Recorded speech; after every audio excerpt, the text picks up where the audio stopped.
Hello students, welcome to aimsindia online classes. This is a chemistry session. Here we are discussing about the chapter water. So in this session we are going to say about water cycle.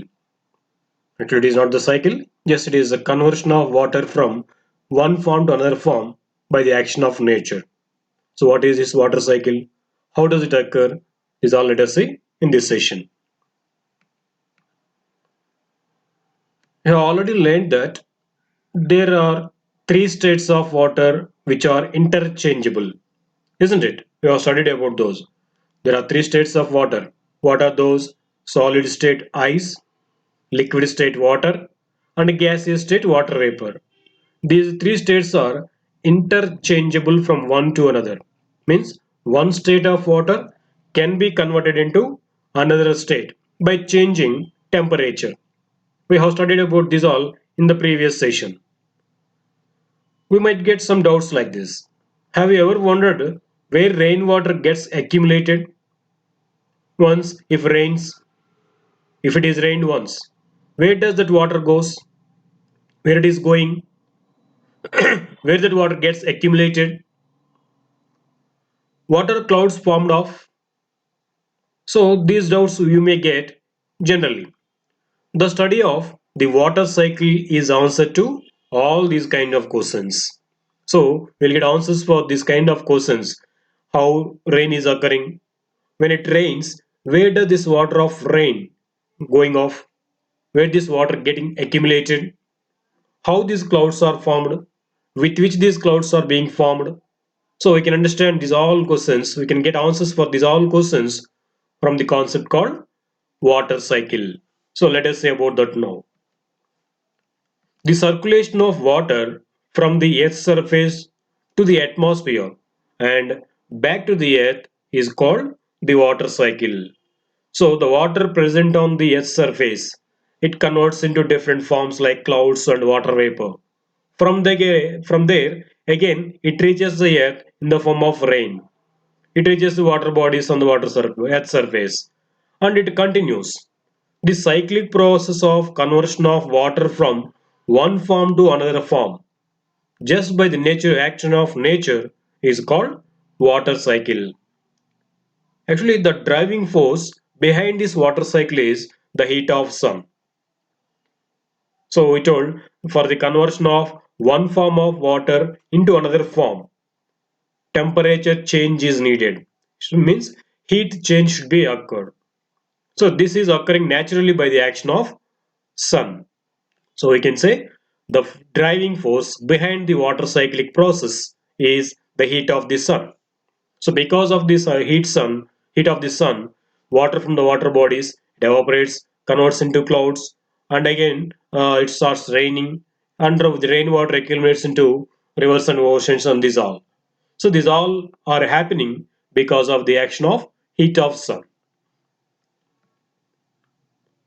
The sun causes evaporation from the oceans, lakes, and seas.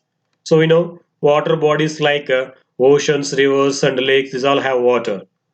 So because of the heat of sun, the water from these water bodies, from the surface of these water bodies, water slowly evaporates.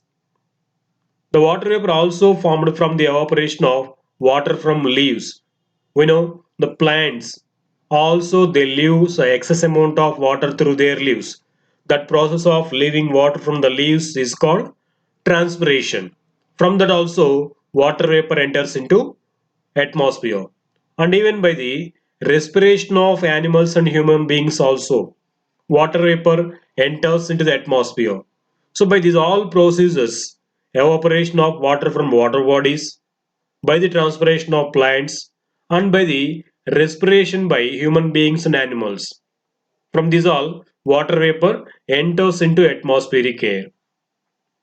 And even by the combustion of fuels also, when fuels are burned, they produce heat, carbon dioxide, and even water vapor also. So in this way, from these all procedures, water vapor enters into atmosphere.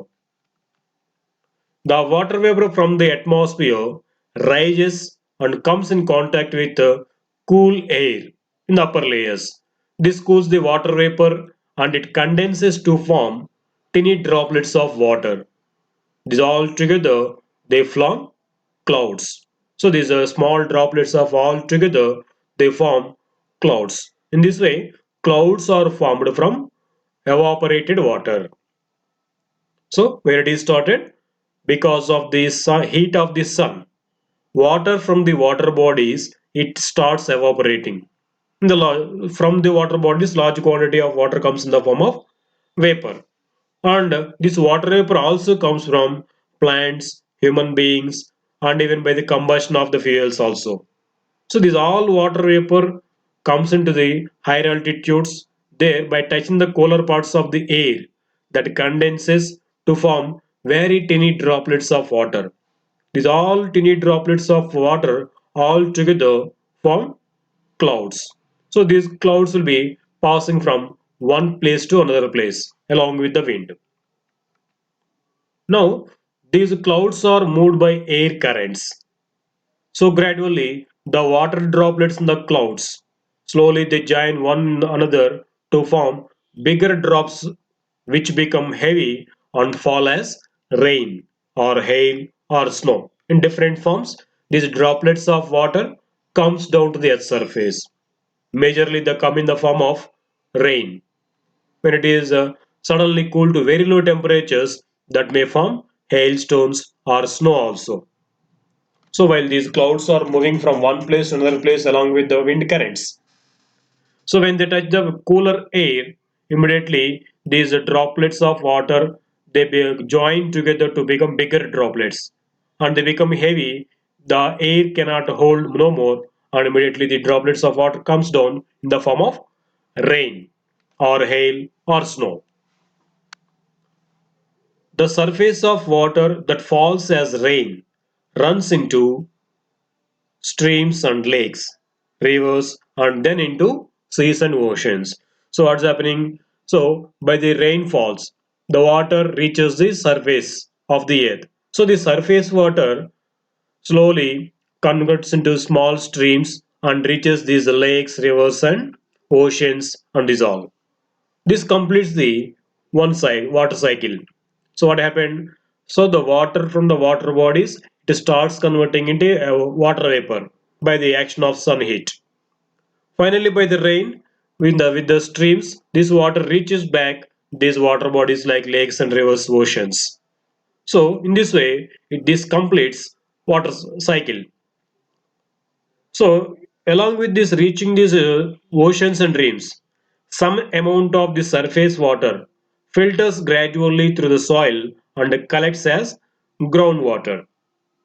Okay, so in this way, water cycle will be completed and it will be continue to be done. It continuously occurs. Again, the water from the water bodies it starts converting into water vapor. Again, that water vapor forms clouds. These clouds will be condensed and starts becoming bigger droplets of water. These bigger droplets of water, they come down as precipitation or rain. This forms small streams or after reaching the soil or earth. These streams reaches the rivers and lakes and oceans. So this process will be done cyclically. This continuous process of conversion of water from one form to another form because of the action of sun heat is called water cycle. Okay, the water content of the atmosphere is maintained at a constant level. So because of this water cycle, the cyclic process, the water vapor present in the atmosphere is maintained at a constant level. Okay. Now let us see about pollution of water or water pollution. Water pollution is the contamination of water by substances that make it unfit for drinking, bathing, or for agricultural use. So, the contamination of water is called pollution of water. The main sources of water pollution are as follows here. One of them is domestic sewage, industrial sewage, and even agricultural waste. So, because of these wastages and sewages, water getting pollution. it is becoming unfit for drinking, bathing, or for agricultural use. It is not being used, it is not able to being used because of these pollutions. First, let us go through the domestic sewage. The wastewater discharged from our homes that contains dirt from washing of clothes and utensils, and even excreta flushed from the toilet and food waste washed down the drains called sewage. So, because of these all activities, water becomes polluted, and that water polluted in this way is called domestic sewage. How it is becoming here? By discharging water from the homes that containing dirt from the washing of clothes, utensils, and even for bathing. So this dirt water, if it is mixed with the streams, that water becomes sewage or polluted. Okay, it is normally disposed of into water bodies such as lakes, rivers, or the sea. So what happens? The water, the wastewater or sewage, which is drained from the homes through the small streams, it reaches these water bodies like lakes, rivers, and seas. So the domestic sewage contains harmful microorganisms also that may cause diseases such as jaundice, cholera, and even typhoid also. Okay, that it becomes polluted. Next, another kind of waste is industrial waste, which causes water pollution. The wastewater discharged from industries that causes water pollution is called industrial effluent. So, in all kinds of industries, almost they use water for their works. So, sometimes this water will be mixed with a certain harmful chemicals and wastages. So they discharge this water from the industries into water bodies so that the water become polluted. So in that way, the polluted water is called industrial effluent. Okay, it may contain poisonous chemicals often, which are dumped into rivers, make the water unfit for human consumption as well as for survival of aquatic plants and animals. So what they are doing from the industries, the wastewater, which may contain certain toxic chemicals or poisonous chemicals also. They do release this wastewater into rivers and lakes. By that, the water present in that water body like lakes and rivers becomes unfit for human consumption as well as for the survival of aquatic plants and animals. Because these aquatic plants and animals, they completely depend upon the water body. So if that water is polluted, they cannot survive further. Okay? Even hospitals are known to throw their waste containing disease causing germs and laboratory chemicals into rivers and streams.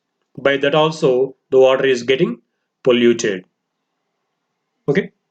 And another kind of wastage is agricultural waste which causing pollution to the water. The chemical fertilizers and pesticides used by farmers after get washed off by rain into water sources. It will be washed off into the water sources when it rains. So for killing pesticides and dissolve, often farmers they use chemicals. So when it rains, these all chemicals will be washed off by the rainwater into the water bodies. By that, those water bodies will become polluted with these chemicals. This increases the concentration of nitrates and phosphates in water, which encourages water plants such as algae to grow faster. So, these fertilizers and chemicals which are washed out from the fields, they may contain excess amounts of these nitrates and phosphates. This encourages the water plants such as algae to grow faster. As these grow on water, they use up completely the dissolved oxygen gas in the water, so that it becomes severe problem to the aquatic animals and plants. Because this algae completely absorbs or it will take off the oxygen gas dissolved in the water. And it is as it is covering the water bodies, no further oxygen gas dissolves into water, which creates a severe problem to the aquatic animals. Okay. So these are the different causes for the water pollution. Now, how to control this water pollution? One it is, our government has made environment protection laws.